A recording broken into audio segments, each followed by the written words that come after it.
வணக்கம் சார். வணக்கம் Stephen. Iran, America, Israel இடையே நடக்கக்கூடிய போரானது ஒரு பெரிய பதற்றத்தை உலகம் முழுவதும் ஏற்படுத்தியிருக்கு. இந்த சூழ்நிலையில ஒரு பங்குச்சந்தையில முதலீட்டாளர்கள் தொடர்ந்து அவங்களுடைய முதலீட வச்சுக்கலாமா? இல்ல இதான் சரியான நேரம், நம்ம வெளியேறிடணும், நம்முடைய ப்ராஃபிட்ட எடுத்துட்டு போயிரணும் அப்படின்றது அவங்களுடைய முடிவா இருக்கணுமா சார்? இது 2 விதத்துல ஆன்சர் பண்ணலாம். ஒண்ணு எனக்கு என்னுடைய கோல் 2031 இல்லைன்னா 2035, அதாவது இன்னையிலிருந்து ஒரு 5 வருஷம் கழிச்சோ ஒரு 9 வருஷம் கழிச்சோ தான் என்னோட கோல் வருது அப்படின்னு சொன்னீங்கன்னாக்கா, கண்டிப்பாக நீங்க ஸ்டாக் மார்க்கெட்ல அது டைரக்ட் ஈக்விட்டியில கூட வாங்கலாம். அப்படி இல்லைன்னா மியூச்சுவல் ஃபண்ட்ஸ்ல கூட வாங்கலாம். யாரெல்லாம் புக் பண்ணணும், ப்ராஃபிட்டை யாரெல்லாம் புக் பண்ணணும் அப்படின்னு கேட்டிங்கனாக்கா, கரெக்டாக நான் மார்ச் 2000ல் வாங்கியிருக்கேன். மார்ச் 2020ல் ஸ்டாக்ஸ் வாங்கியிருக்கேன். இல்லைனா மார்ச் 2021ல் வாங்கியிருக்கேன். என்கிட்ட ஏற்கனவே ஒரு 15லேருந்து 16% XIRR 15 to 16% ஆனுவலைஸ் ரிட்டர்ன் இருக்கு. என்னுடைய கோல் அடுத்த ஒரு 3 மாசத்துலயோ 6 மாசத்துலயோ வரப்போகுது அப்படின்னு தெரிஞ்சதுன்னா, தயவு செஞ்சு இன்னைக்கு விற்கிறது ரொம்ப நல்லது. ஈவன் ஒரு 2% கம்மியாக இருந்தாலும் விற்கிறது நல்லது. ஏன்னா அவங்களுடைய கோல் அடுத்த 3 மந்த்ஸ்லயோ 6 மந்த்ஸ்லயோ வரப்போகுது. ஸோ லாங் டேர்ம் கோல்ஸுக்கு இது அக்யூமுலேட் பண்ணலாம். இன்னும் மார்க்கெட் கீழே போகுமா அப்படிங்கிறத நான் திருப்பி அடுத்த ஒரு கேள்வியில் சொல்கிறேன் சார் உங்களுக்கு. சார், இப்போ இன்னைக்கு பார்த்தீங்கன்னா நம்மளுடைய பங்குச்சந்தை அப்படின்றது சென்செக்ஸ் 1000 புள்ளிகள் வீழ்ச்சியை நம்ம பார்த்தோம். அதே மாதிரி நிஃப்டி 50யும் பார்த்தீங்கன்னா 300+ வீழ்ச்சி அடைஞ்சிருந்தது. நம்ம இப்போ 24,800 அந்த மாதிரியான புள்ளிகளில் தான் நம்முடைய நிஃப்டி இருக்குது அப்படின்றத பார்க்க முடியுது. இப்போ ஒரு சிலர்கிட்ட விசாரிக்கும் போது இந்த போர் பதற்றம் அப்படின்றது அடுத்த 40 நாட்களுக்கு நிச்சயமாக இருக்கும் அப்படின்னு சொல்கிறாங்க. ஸோ அப்போ நம்ம ஈரான்லேருந்து தான் நிறைய அந்த எண்ணெய் சார்ந்த கச்சா எண்ணெய்கள்லாம் நம்ம வாங்கக்கூடிய ஒரு சூழல் இருக்குது. அப்படின்றப்ப கோயிங் ஃபர்தர் மார்க்கெட் எப்படி ரியாக்ட் பண்ணணும்னு நினைக்கிறீங்க சார்? ஜென்ரலாக இப்போ இதே மாதிரி ஒரு மாதிரி கொண்டு போகிறாங்க அப்படின்னாங்கன்னா பெரிய லெவலில் ஒரு இம்பேக்ட் இருக்காது. இதோட நெக்ஸ்ட் இம்பேக்ட் எப்படி தெரியும் அப்படின்னு கேட்டிங்கனாக்கா, ஈரான் ஒரு கவுண்டர் அட்டாக் கொடுத்துக்கிட்டு இருக்காங்க. இப்போ அதனுடைய எஸ்கலேஷன், இன்னொரு கவுண்டர் எஸ்கலேஷன் ஒரு சமயம் ஈரானுக்கு ஒரு 3 பெரிய நாடுகள் சப்போர்ட் பண்ண வராங்கன்னு வச்சுக்கோங்க. ஒன்று சைனா ஈரானுக்கு சப்போர்ட் பண்ணுறதுக்கு, ஏன்னா ஏற்கனவே அவங்க ஒரு ஸ்டேட்மெண்ட் சாட்டர்டே அன்னைக்கு வி கண்டம் தட் அப்படின்ற மாதிரி ஒரு ஸ்டேட்மெண்ட் கொடுத்துருக்காங்க. அதே மாதிரி ரஷ்யா புட்டின் அவர்களும் அதே மாதிரி தான் சொல்லியிருக்காங்க. நார்த் கொரியாவில் இந்த மாதிரி வருது. இப்போ இந்த 3 கண்ட்ரியும் சேர்ந்து நாங்கள் ஈரானுக்கு நாங்கள் சப்போர்ட் பண்ண போகிறோம், we are going to support them அப்படின்னு சொன்னாங்கன்னா, நீங்கள் சொன்ன மாதிரி அடுத்த ஒரு 40 டேஸில் மார்க்கெட் இன்னொரு, அதாவது செல்லர்ஸ் நிறைய பேர் வந்துட்டாங்க. அதாவது நான் சொல்கிறது எஃப்ஐஐஸ், ஏற்கனவே ப்ராஃபிட்டில் இருக்கிறவங்க எனக்கு இருக்கிறது போதும் அப்படின்னாங்கனாக்கா இன்னும் ஸ்டாக் மார்க்கெட் கடுமையாக விழும். அதாவது ஒரு 10% கரெக்ஷன் இருக்கலாம், 15% கூட கரெக்ஷன் இருக்கலாம். ஒரு சமயம் இதை டிஃப்யூஸ் பண்ணிட்டாங்க. ஃபார் எக்ஸாம்பிள் டிஃப்யூஸ் பண்ணிட்டாங்கன்னா என்னென்னா, இவங்க 3 பேரும் சப்போர்ட்டுக்கு வரல.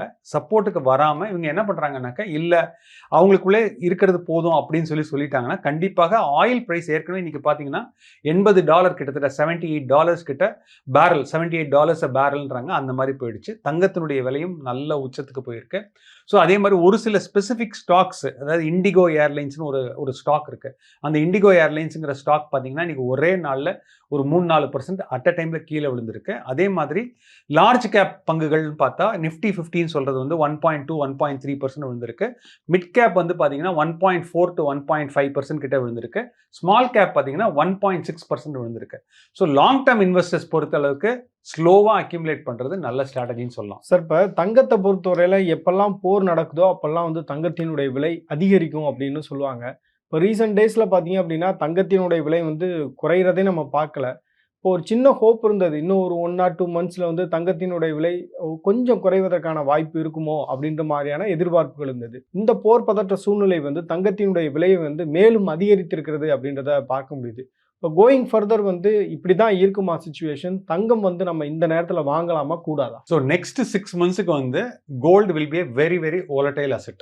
கோல்டு பொறுத்த அளவுக்கு அதே தான் முதலீடே பண்ணக்கூடாதுன்றீங்களா? நல்ல மேலே போகும் கீழே போகும். ஃபார் எக்ஸாம்பிள், நீங்கள் கோல்டை ஒரு 3 வாரத்துக்கு முன்னாடி வாங்கியிருந்தீங்கனாக்கா, அதாவது இப்போ நம்ம ரெக்கார்ட் பண்ணுறது மார்ச் 2ஆம் தேதி அன்னைக்கு இதை ரெக்கார்ட் பண்ணுறோம்.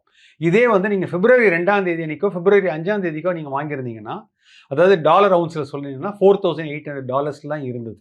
அது இன்னைக்கு பார்த்தீங்கன்னா $5,300, அமெரிக்க டாலரில் 5,300. இந்தியன் ருபீஸை சொல்லணும்னா 15,000 கிராஸ் பண்ணியிருக்கு. இதே நீங்கள் பிப்ரவரி மாதம் முதல் வாரத்தில் பார்த்தீங்கன்னா 13,500க்கு கிடச்சிச்சு. அப்படின்னா பார்த்தீங்கன்னா கிட்டத்தட்ட 10% இன்க்ரீஸ் ஆயிருக்கு கோல்டு. இதே மாதிரியான ஒரு ஒரு வொலட்டாலிட்டின்னு சொல்லுவோம். இதே மாதிரியான இது கண்டிப்பாக அடுத்த 6 மாசத்துக்கு இருக்கும். ஸோ திருப்பியும் வந்து என்ன சொல்லணும்னா, நீங்க ஒரு மல்டி அசெட் ஃபண்ட் அந்த மாதிரி ஒரு ஃபண்ட்ல போடுறீங்க அப்படின்னீங்கன்னா, அவங்க வந்து ஒரு ஸ்மால் அலோகேஷனை வந்து கோல்டுக்கும் சில்வருக்கும் கொடுப்பாங்க. அப்படின்னா நீங்க வாங்கணுமா, விற்கணுமா அப்படிங்கிறது நீங்க பார்க்க வேண்டாம். இல்ல உங்க பொண்ணுனுடைய கல்யாணத்துக்காக, அதாவது ஒரு 10 வருஷம் கழிச்சு வரக்கூடிய கல்யாணத்துக்காக வாங்குறீங்க அப்படிங்கும்போது, நீங்க வந்து கோல்டு சில்வர் இடிஎஃப்ல இல்ல ஒரு கோல்டு இடிஎஃப்ல ஒரு ரூ. 1000 ரூ. 500 தான் நீங்க போடுறீங்க மாசம் மாசம்னா, தயவு செஞ்சு அதை கண்டினியூ பண்ணுங்க. இந்த ஒரு பெரிய மாற்றத்துக்காக பார்க்காதீங்க. பிக் டைம் வந்து கோல்டு ஒரு ஒரு யாரோ ஒருத்தருக்கு மார்ச் 8 அன்னைக்கு இன்டர்நேஷனல் விமென்ஸ் டேன்னு வருது. ஸோ ஒரு கேர்ள் ஃப்ரெண்டுக்கோ இல்லை உங்கள் ஒய்ஃபுக்கோ நீங்கள் வந்து ஒரு 10 லட்சத்துக்கு வாங்கணும் அப்படின்னு சொன்னீங்கன்னா, அதை வந்து கொஞ்சம் அவாய்ட் பண்ணுறது பெட்டர். ஏன்னாக்கா அந்த 10 லட்சத்துக்குள்ள இன்னைக்கு வாங்கினீங்கன்னா அது வந்து கிட்டத்தட்ட அட்லீஸ்ட் ஒரு 10% குறையறதுக்கான வாய்ப்புகள் இருக்கு. இப்போ நம்ம வியூவர்ஸ் வந்து நிறைய பேர் வந்து தங்கத்தை முதலீடுக்காக மட்டும் வாங்குறது கிடையாது, பர்சனல் யூஸ்க்காகவும் வாங்குறவங்களும் நம்ம பார்க்க முடியுது. இப்போ வந்து அவங்க ஃபிசிக்கல் கோல்டாக அக்குமுலேட் பண்ணணும், இல்லை ஃபிசிக்கல் கோல்டாக ஏதோ ஒரு பர்பஸஸ்க்காக வாங்கணும்னு நினைக்கிறாங்கன்னா, இந்த நேரத்தில் வந்து அவங்க தங்கம் வாங்குறது அப்படின்றது சரியா இருக்குமா, இல்லை வந்து அவங்க வந்து அவங்களுடைய திட்டத்தை போஸ்ட்பான் பண்ணலாம்னு நினைக்கிறீங்க? ஸோ 1 கிராம், 1/2 கிராம், 2 கிராம் தான் வாங்குறாங்கன்னா கண்டிப்பாக போயிட்டு அந்த 1 கிராம் காயினை வாங்கிட்டு வரதுல எந்த விதமான தவறுமே கிடையாது. 10 மாதம் கழிச்சு எனக்கு இந்த செய்கூலி சேதாரம் இல்லாமல் வரணும் அப்படின்னாக்க ஏதாவது ஒரு ஸ்கீமில் வந்து, அதாவது சிட் ஸ்கீம்னு சொல்கிறோம், அது தனிஷ்க் மாதிரி பெரிய ஆளுங்களும் இப்போ வந்து கொண்டு வர ஆரம்பிச்சிட்டாங்க. அது மாதிரி தங்கமயில் கொண்டு வந்திருக்காங்க, எல்லாம் பெரிய ஜுவல்லர் ஜிஆர்டி கொண்டு வந்திருக்காங்க, கல்யாண் ஜுவல்லர்ஸ் கொண்டு வந்திருக்காங்க. உங்களுக்கு அந்த மாதிரி இருந்ததுன்னா நீங்கள் கண்டிப்பாக நீங்கள் வந்து அதில் வந்து நீங்கள் கான்ட்ரிபியூட் பண்ணுறதுல எந்த விதமான தவறும் கிடையாது. அப்படி பார்த்தீங்கன்னா 10 மாதத்துல இந்த மாதம் வந்து ரேட் ஜாஸ்தியாக இருந்திருக்கும், அடுத்த மாதம் பார்த்தீங்கன்னா ரேட் கம்மியாக இருக்கும். திருப்பியும் வந்து போர் பதட்டம் அப்படிங்கிறது நான் என்ன சொல்லணும்னா, திருப்பியும் வந்து இந்த சைனாவோ ரஷ்யாவோ வந்து ஈரானை பேக் பண்ணிங்கனாக்கா இன்னும் வந்து ஸ்டாக் மார்க்கெட் விழும், அதே டைமில் கோல்டனுடைய ப்ரைஸ் இன்னும் ஏறும். சார், இப்போ இந்த மாதிரியான போர் பதற்றமான ஒரு சூழ்நிலை, அப்புறம் வந்து பங்குச்சந்தை கடுமையான வீழ்ச்சியை சந்திக்கும் போது, இதுதான் வந்து சரியான டைம் நம்ம வந்து மார்க்கெட்டில் போய் ஸ்டாக்ஸ் எல்லாம் வாங்கணும் அப்படின்றது தான் வாரன் பஃபெட்டுடைய ஒரு ஃபேமஸான கோட்டு. அதை வந்து நிறைய இது மாதிரி mutual fund distributors, financial advisers, SEBI advisers எல்லாருமே சொல்லக்கூடிய ஒரு விஷயமா இருக்குது. இந்த நேரத்தில் ஸ்டாக் மார்க்கெட்டில் போய் நம்ம வந்து ஸ்டாக்ஸை வாங்கலாம் அப்படின்னா என்னென்ன ஸ்டாக்ஸ் எல்லாம் நம்ம வந்து கன்சிடர் பண்ணலாம்னு நினைக்கிறீங்க? ஜென்ரலாக வந்து நீங்கள் சொன்ன ஸ்டேட்மெண்ட் இங்கிலீஷில் சொல்லணும்னா, be greedy when others are fearful, be fearful when others are greedy. அப்படிதான் வந்து வாரன் பஃபெட் சொல்லியிருக்காரு. இப்போ வந்து என்ன சொல்றாங்கன்னா, அதர்ஸ் ஆர் ஃபியர்ஃபுல், ஏன்னா ஒரு பதட்டமான சூழ்நிலை இருக்கு, இன்னும் இறங்கிடுமோ அப்படிங்கிற ஒரு சூழ்நிலையில் தான் இருக்கும். ஸோ ஜென்ரலாக வந்து நீங்கள் ஸ்டாக்ஸ் வாங்கணும் அப்படின்னு பார்த்தீங்கன்னா ஒரு 5லேருந்து 6 விதமான ஸ்டாக்ஸ் வந்து நீங்கள் வந்து கன்சிடர் பண்ணலாம். அது கூட நீங்கள் மாதம் மாதம் அக்யூமுலேட் பண்ணுற மாதிரி இருக்கலாம். ஒன்று வந்து பார்த்தீங்கன்னா எனர்ஜி செக்டரில் உள்ள ஸ்டாக்ஸ்ன்னு சொல்லுவோம். எனர்ஜி செக்டர்னாக்க அது வந்து ரிலையன்ஸ் இண்டஸ்ட்ரீஸாக இருக்கலாம், இல்லைனா அதானியாக இருக்கலாம், அந்த மாதிரி அதானி கிரீன் அந்த மாதிரி உள்ள 1 or 2 ஸ்டாக்ஸ் பிக்கப் பண்ணிக்கலாம். அதே மாதிரி ஆயில் டிஸ்ட்ரிபியூஷன் கம்பெனிஸ் அந்த மாதிரி உங்களுக்கு நல்லா நீங்கள் ரிசர்ச் பண்ணி வாங்க முடியும்னா, அதே மாதிரி பவர் செக்டரில் 1 or 2 கம்பெனிஸ் ஆர்இசி அந்த மாதிரியான ஒரு கம்பெனியில் வாங்கலாம். ஐடி ஷேர் பங்குகளும் நல்லாவே விழுந்திருக்கு.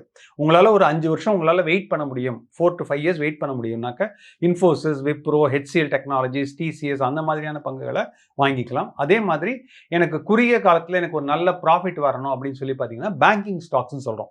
பேங்கிங் ஸ்டாக்ஸ்னு நம்ம என்ன சொல்லுவோம்னா ஹெச்டிஎஃப்சி பேங்க், ஏன்னா இதெல்லாம் நம்ம கண்ணுக்கு தெரிகிற பேங்க். ஒரு HDFC bank, axis bank, ICICI bank, city union bank, இந்த மாதிரியான ஒரு பேங்கிங் பங்குகளில் போடலாம். அதே மாதிரி ஃபார்மா ஸ்டாக்ஸ், ஃபார்மா வந்து திடீர்னு ஒரு சமயம் ஒரு அவுட் பிரேக் வருது அப்படின்னீங்கன்னா அந்த ஃபார்மா செக்டர் வரும். ஸோ இந்த 4 விதமான செக்டரில் நீங்கள் இன்வெஸ்ட் பண்ணீங்கன்னாக்க டைரக்ட் ஈக்விட்டியில் ஒரு பீரியட் ஆஃப் டைம் இன்வெஸ்ட் பண்ணீங்கன்னா கண்டிப்பாக பலனை பார்க்கலாம் சார். இது வந்து ஒரு எஜுகேட்டிவ் பர்பஸஸ்க்கான வீடியோ தான். இங்கே வந்து நம்ம எந்த ஸ்டாக்ஸையும் ரெக்கமெண்ட் பண்ணுறதில்ல. இப்போ செந்தில் சாரை பொறுத்தவரையில் அவர் வந்து செக்டர்ஸை சொல்கிறார், இந்தந்த செக்டர்ஸ் வந்து பொட்டென்ஷியல் இருக்குது அப்படின்றது தான் அவருடைய வெர்ஷனாக இருக்குது. ஸோ நீங்கள் வந்து இன்வெஸ்ட் பண்ணுறீங்க அப்படின்னா சரியான ஃபினான்ஷியல் அட்வைசர்ஸ், செபி அட்வைசர்ஸ்ட்டை கேட்டு நீங்கள் இன்வெஸ்ட் பண்ணுங்கள். அதே மாதிரி சார், இப்போ பாண்டை பொறுத்தவரையில் நம்ம தொடர்ச்சியாக பேசிகிட்டு இருக்கோம். இந்த டைமில் வந்து பாண்ட் மார்க்கெட்டில் நம்ம இன்வெஸ்ட் பண்ணலாமா? கண்டிப்பாக வந்து உங்களுக்கு லாங் டேர்ம் இல்லைன்னா ஒரு ஃபிக்ஸட் கேரண்டீட் இன்கம் வரணும் அப்படின்னு நினச்சிங்கனாக்கா இந்த டைமில் ஒரு நல்ல ஒரு முத்தூட் ஃபைனான்ஸ் அந்த மாதிரி நீங்கள் ஃபுல்லாக ரிசர்ச் பண்ணிவிட்டு ஒரு செக்யூர்டு பாண்ட் வந்து உங்களுக்கு YTMனு சொல்லுவாங்க, ஈல்டு டு மெச்சூரிட்டி, அதுதான் நீங்கள் ரொம்ப ரொம்ப பார்க்கணும். கூப்பன் ரேட்டை பார்த்து வாங்கக்கூடாது. கூப்பன் ரேட்டுங்கிறது அவங்க டிஸ்ட்ரிபியூட் பண்ணுற ரேட்டு. இப்போ வந்து ஒரு 10 லட்ச ரூபா பாண்டு ஏற்கனவே ஒரு 4 வருஷத்துக்கு முன்னாடி கொடுத்துட்டாங்க, அது இன்னைக்கு வந்து ஒரு 9,90,000 கிடைக்குது அப்படின்னீங்கன்னா உங்களுடைய YTM வந்து பார்த்தீங்கன்னா கூப்பன் ரேட்டை விட ஜாஸ்தியாக இருக்கும். இது 27, 28 மெச்சூரிட்டி ஆக போகுது அப்படின்னீங்கன்னா உங்களுக்கு ஒரு 10% கிடைக்குது அப்படின்னீங்கன்னா கேரண்டீடாக கிடைக்குது அண்ட் செக்யூர்டு சீனியர் செக்யூர்ட் பாண்டாக இருந்ததுன்னா கண்டிப்பாக ஒரு சின்ன அலோகேஷன் கொடுக்கறதுல எந்த விதமான தவறுமே கிடையாது. ஆனால் இந்த டைமில் நீங்கள் ஃபுல் டைம் பாண்டில் போட்டது கரெக்டான ஆப்ஷனே கிடையாது. நான் ஜென்ரலாக என்னோட இன்வெஸ்டர்ஸ்க்குலாம் நான் என்ன சொல்கிறேன் அப்படின்னீங்கன்னா, இப்போ என்கிட்ட ஒரு ₹100 இருக்குது, ₹200 இருக்குன்னா, கண்டிப்பாக இன்னைக்கு ஒரு ₹10 இன்னைக்கு கீழே இறங்கியிருக்கு மார்க்கெட். அதனால இன்னைக்கு ஒரு ₹10 இன்வெஸ்ட் பண்ணிடுங்க. ஸோ இன்னொரு 2-3 டேஸ் கழிச்சதுக்கப்புறம் மார்க்கெட் எப்படி பிஹேவ் பண்ணுதுங்கிறது நமக்கு தெரியும். செல்லர்ஸ் இருக்காங்களா, பையர்ஸ் இருக்காங்களா அப்படிங்கிறது தெரியும். அதுக்கப்புறம் அடுத்த ஒரு ட்ரான்ச்சை வந்து வெனஸ்டே, தர்ஸ்டே அன்னைக்கு அடுத்த ட்ரான்ச் ஒரு 20-30% கொடுங்க. இல்லை என்கிட்ட இருக்கிறது வந்து ஒரு சேட்டலைட் போர்ட்ஃபோலியோனா நான் பணம் பண்ணக்கூடிய ஒரு போர்ட்ஃபோலியோவாக இருக்குது அப்படின்னீங்கன்னா 25% to 30% கூட இந்த மாதிரி டிப்பில் இன்வெஸ்ட் பண்ணுறதுல எந்த விதமான தப்புமே கிடையாது. ஏன்னா அவங்க ஒரு 3 to 5 years அவங்க வெயிட் பண்ணாங்கன்னாக்க அட்லீஸ்ட் ஒரு 11 to 12% மினிமம் 11 to 12% வந்து ஒரு பீரியட் ஆஃப் 5 years கண்டிப்பாக பண்ண முடியும் கம்பவுண்டிங்கில். ஸோ இப்போ உங்களுடைய இன்வெஸ்டர்ஸே உங்களுக்கு வந்து கால் பண்ண ஆரம்பிச்சிருப்பாங்க இந்த போர் பதற்றமான சூழ்நிலையை பார்க்கும் பொழுது. ஸோ இப்போ அவங்க வந்து ப்ராஃபிட் புக் பண்ணுன்றது தான் அவங்களுடைய விருப்பமாக இருக்கும். நிச்சயமாக அவங்க வந்து உங்கள்ட்ட பல கேள்விகளை கேட்டிருப்பாங்க. இந்த நேரத்தில் உங்களுடைய அட்வைஸ் அவங்களுக்கு என்னவா இருந்தது? இன் ஜென்ரலாக வந்து இந்த மாதிரியான ஒரு வார் சிச்சுவேஷன்ஸில் நம்ம வந்து எப்படி ஒரு முதலீட்டாளர் பிஹேவ் பண்ணணும்னு நினைக்கிறீங்க? ஸோ ஜென்ரலாக வந்து பார்த்தீங்கன்னா ஒருத்தர் வந்து ஒரு ₹12 லட்சம் சம்பளத்தில் ஒருத்தர் இருக்காரு. அதாவது வருட சம்பளம் 12 லட்சம். இப்போ அவருக்கு வந்து நாங்கள் என்ன சொல்லுவோம் அப்படின்னு பார்த்தீங்கன்னா, அவர் வந்து ஒரு எஸ்ஐபி போட்டுட்டு வராரு. எஸ்ஐபி போட்டுட்டு வரும்போது ஒரு லாங் டேர்ம் கேபிட்டல் கெயின் வந்து அவர்கிட்ட ஒரு 2 to 2.5 lakhs இருக்குது அப்படின்னு சொன்னாக்க, நாங்கள் இந்த டைமில் என்ன பண்ணுவோம்னா ஒரே நாளில் சேலும் கொடுப்போம், ஒரே நாளில் பர்ச்சேஸும் கொடுப்போம். அப்படி கொடுத்தா என்ன ஆகும்னாக்க என்ஏவி டிஃபரன்ஸ் வந்து ரொம்ப பெருசாக இருக்காது. வேறு ஃபோலியோ நம்பர் கிரியேட் பண்ணுற மாதிரி கொடுப்போம். அந்த மாதிரி கொடுத்தா என்ன ஆகும் அப்படின்னு பார்த்தீங்கன்னாக்க, ஒன்று வந்து அவருடைய கேபிட்டல் பேஸ்ன்னு சொல்கிறோம், அந்த 1,25,000க்கு இன்க்ரீஸ் ஆகும். ஸோ இது வந்து ஒரு ஃபர்ஸ்ட் ஸ்ட்ராட்டஜி மாதிரி பண்ணிட்டு இருக்கோம். ரெண்டாவது ஸ்ட்ராட்டஜி வந்து என்ன சொல்லிட்டு இருக்கோம்னா, நீங்கள் ஏற்கனவே வந்து 14% 15% XIRRல இருக்கீங்க. என்னுடைய கோல் வந்து கொஞ்சம் ப்ரீபோன் ஆயிடுச்சு. என்னோட கோல் ப்ரீபோன் ஆயிடுச்சுன்னா என்னன்னாக்க, நான் 28ல நான் வந்து வெக்கேஷன் போகிறதா இருந்தேன். அதை வந்து நான் இப்போ 26லேயே நான் வெக்கேஷன் போகிறதாக இருக்கேன் அப்படின்னு யாராவது சொன்னாங்கனாக்க, தாய்லாண்டாக இருக்கலாம், சிங்கப்பூராக இருக்கலாம், அந்த மாதிரியான ஒரு கண்ட்ரிக்கு போகிறேன் அப்படின்னு சொன்னாங்கனாக்கா, நான் வந்து ஜென்ரலாக என்ன சொன்னேன்னா, இப்போ நீங்கள் ப்ராஃபிட்டை புக் பண்ணுறது நல்லது அப்படின்னு தான் அவங்க கிட்ட சொல்கிறேன். அதே மாதிரி புதுசாக என்கிட்ட நிறைய பணம் இருக்குது, அதாவது வந்து நான் ரிட்டையர் ஆகிட்டேன், என்னோட ரிட்டையர்மெண்ட் பணம் என் கையில் இருக்குது, நான் அதை இன்வெஸ்ட் பண்ணணும் அப்படின்னா அவங்க கிட்ட என்ன சொல்லணும்னா, எல்லா பணத்தையும் this is right time to buy stocks and mutual funds. So அவங்கள பொறுத்த அளவுக்கு ஒரு பேஸ்கெட் ஆஃப் ஃபண்ட்ஸ் கொடுக்குறோம். பேஸ்கெட் ஆஃப் ஃபண்ட்ஸ்னால் என்னன்னாக்க, ஒரு மாதிரி ஹைபிரிட் ஃபண்ட்ஸ்ன்னு சொல்கிறோம். ஹைபிரிட் ஃபண்ட்னா என்ன இருக்கும்னா, அதில் டெட் அண்ட் ஈக்விட்டி இருக்கும். அந்த மாதிரியான ஒரு ஃபண்டும் கொடுக்குறோம்.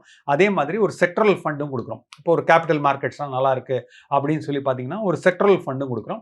அதே மாதிரி ஃப்ளெக்ஸி கேப் அண்ட் மல்டி கேப்னு சொல்கிறோம். ஏன்னா இந்த ஃப்ளெக்ஸி கேப் அண்ட் மல்டி கேப்பில் பொறுத்தளவுக்கு என்னென்னா, ஃபண்ட் மேனேஜர் வந்து லார்ஜ் கேப்லையும் இன்வெஸ்ட் பண்ணலாம், மிட் கேப்லையும் இன்வெஸ்ட் பண்ணலாம், ஸ்மால் கேப்லையும் இன்வெஸ்ட் பண்ணலாம். ஸோ இப்படி இருக்கும்போது ஒரு flexi gap and multi cap சேர்த்து கொஞ்சம் கொஞ்சமாக இன்வெஸ்ட் பண்ணுற மாதிரி பண்ணிட்டு இருக்கோம் சார். சார் இப்போ ஒரு நியூ இன்வெஸ்டர் எஸ்ஐபி பண்ணணும் அப்படின்னு ஒரு ரீட்டைல் இன்வெஸ்டர் வர்றான்னு வச்சுக்கோங்களேன், இந்த டைம் அப்படின்றது சரியான டைமா? எஸ்ஐபி அப்படிங்கிறது வந்து ஒரு 10 years கழிச்சு தான் உங்களுக்கு பணம் தேவைன்னா, நீங்கள் கண்ணை மூடிக்கிட்டு கண்டிப்பாக அந்த எஸ்ஐபியை கண்டிப்பாக கண்டினியூ பண்ணிகிட்டே இருக்கலாம். ஏன்னா எப்பப்பெல்லாம் மார்க்கெட் கீழே விழுகுதோ அப்பப்பெல்லாம் உங்களுக்கு யூனிட்ஸ் வந்து கொஞ்சம் கொஞ்சமாக ஆட் ஆகிட்டே இருக்கும். ஸோ அதனால எஸ்ஐபி வந்து எப்படின்னா, நீங்கள் 2 விதத்துலையும் சந்தோஷப்படலாம். ஒரு விதத்தில் எப்படி சந்தோஷப்படலாம்னாக்க, மார்க்கெட் கீழே விழும்போது எனக்கு நிறைய யூனிட்ஸ் கிடைக்குதுன்னு நீங்கள் சந்தோஷப்படலாம். அதே மாதிரி மார்க்கெட் நல்ல ரிவைவ் ஆகிடுச்சு, ஒரு 4 years கழிச்சு மார்க்கெட் ரிவைவ் ஆகிடுச்சுன்னா நீங்கள் என்ன பண்ணலாம்னா, இந்த யூனிட்ஸை மறந்துட்டு உங்களுடைய வேல்யூன்னு சொல்லுவோம், அதாவது மியூச்சுவல் ஃபண்ட் வேல்யூன்னு சொல்லுவோம், அந்த வேல்யூ வந்து ஜாஸ்தியாக இருக்கும்.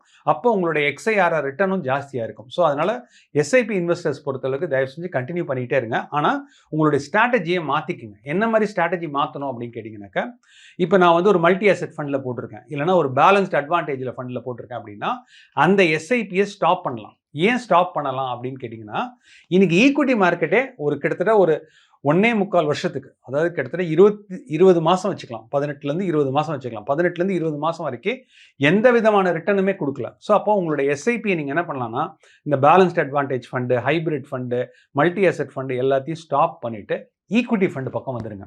ஈக்விட்டியில் அது வேல்யூ ஓரியன்டாக இருக்கலாம், மொமெண்டம் ஓரியன்டாக இருக்கலாம், இல்லைனா க்ரோத் ஓரியன்டாக இருக்கலாம், இல்லைனா லார்ஜ் கேப்பாக இருக்கலாம், மிட் கேப்பாக இருக்கலாம், ஸ்மால் கேப்பாக இருக்கலாம். இந்த மாதிரி வந்தீங்கன்னா என்ன ஆகும்னா, உங்களுடைய ரிட்டர்ன் பொட்டன்ஷியல் வந்து நெக்ஸ்ட் 1 or 2 இயர்ஸ்க்கு இந்த மாதிரி ஃபண்ட்ஸ் தான் பெட்டராக இருக்கும். இப்போ நம்ம பேசும்போது நீங்கள் சொன்னீங்க ஃப்ளெக்ஸி கேப், மிட் கேப் கூட வந்து இந்த மாதிரியான போர் பதற்றமான ஒரு சூழலில் வந்து இன்வெஸ்டர்ஸ் கன்சிடர் பண்ணலாம் அப்படின்னு சொன்னீங்க. அதுக்கு என்ன ரீசன்ஸ்? ஸோ ஜென்ரலாக வந்து டைரக்ட் ஸ்டாக்ஸ் வாங்கினா நிறைய அட்வான்டேஜ் இருக்குது, டிஸ்அட்வான்டேஜ் இருக்குது. ஃபார் எக்ஸாம்பிள், இன்னைக்கு ரொம்ப ஒர்ஸ்ட்டாக பெர்ஃபார்ம் பண்ண ஸ்டாக், நம்பர் 1 ஒர்ஸ்ட்டாக பெர்ஃபார்ம் பண்ண லார்ஜ் கேப் ஸ்டாக் அப்படின்னு பார்த்தீங்கன்னா இண்டிகோ ஏர்லைன்ஸ்.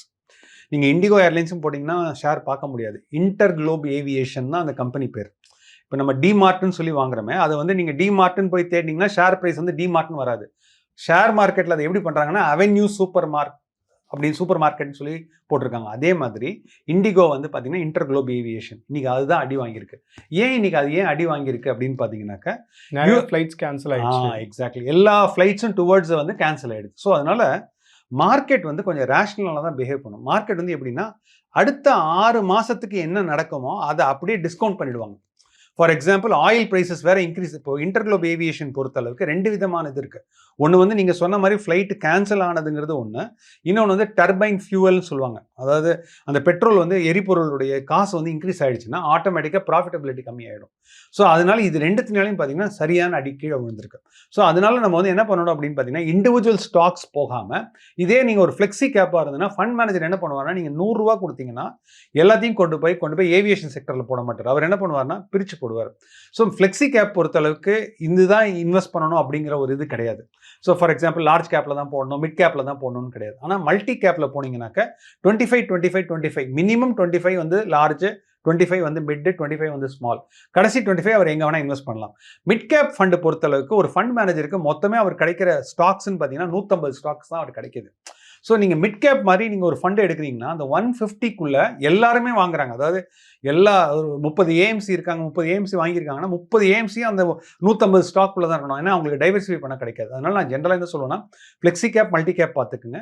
மிட் கேப் வந்து எப்பப்பெல்லாம் உங்களுக்கு தேவையோ உங்களால் ஹை ரிஸ்க் எடுக்க முடியுமோ நல்லா கீழே விழும்போது நீங்கள் இன்வெஸ்ட் பண்ணுங்கன்னு சொல்லி சொல்கிறோம். சார், இப்போ இந்த பெட்ரோல் டீசலுடைய விலை வந்து இனி வரக்கூடிய நாட்களில் அதிகரிக்குமா இல்லை எப்படி இருக்க போகுது சிச்சுவேஷன்? ஜென்ரலாக இந்தியாவை பொறுத்தளவுக்கு என்ன பண்ணியிருக்காங்க அப்படின்னு பார்த்தீங்கன்னா கோவிட் காலத்துலேருந்து இன்னைக்கு வரைக்குமே அவங்க என்ன பண்ணுறாங்கன்னா இந்த ப்ரைஸ் லைனை வந்து ரொம்ப இன்க்ரீஸ் பண்ணதாவே சரித்திரம். லாஸ்ட் 5 இயர்ஸாக இந்த பேரல் ப்ரைஸ், அதாவது நான் சொல்கிறது கச்சா எண்ணெய் க்ரூட் ஆயில் வந்து பேரல் ப்ரைஸ்னு சொல்கிறோம்ல, அது $100 இருந்த போதும் நம்மக்கிட்ட ஒரே அமௌண்ட் தான் வாங்கிட்டு இருந்தாங்க. $70 இருக்கும் போதும் நம்மக்கிட்ட ஒரு லிட்டருக்கு 100 ரூபா, தமிழ்நாடு பொறுத்தளவுக்கு 100 ரூபான்னு வச்சுக்கலாம் ஆவரேஜாக பெட்ரோல். அது வந்து குறைச்சதே கிடையாது. அதனால் என்னை பொறுத்தளவுக்கு நெக்ஸ்ட் ஒரு 3 to 4 months வந்து ஜென்ரலாக இந்த அரசாங்கம் வந்து ஜென்ரலாக வந்து பெட்ரோல் ப்ரைஸில் காசை கூட ஏற்ற மாட்டாங்க. ஆனால் இதே ஒரு கண்டினியூஷன் வந்து ஃபார் எக்ஸாம்பிள் திருப்பி $100 போயிடுச்சா, ஒரு 6 மாதத்துக்கு மேலே போயிடுச்சு, அப்போ வந்து ஒரு டெஃபிசிட் இருக்குது அப்படின்னு சொன்னீங்கன்னா அந்த டைமில் ஆனால் இன்க்ரீஸ் பண்ணலாமே தவிர இந்த ஷார்ட் ரனில் டெஃபினட்டாக ஆனால் வீட்டில் வாங்குற சிலிண்டரோட ப்ரைஸ் வந்து இன்க்ரீஸ் பண்ணிகிட்டே இருக்காங்க.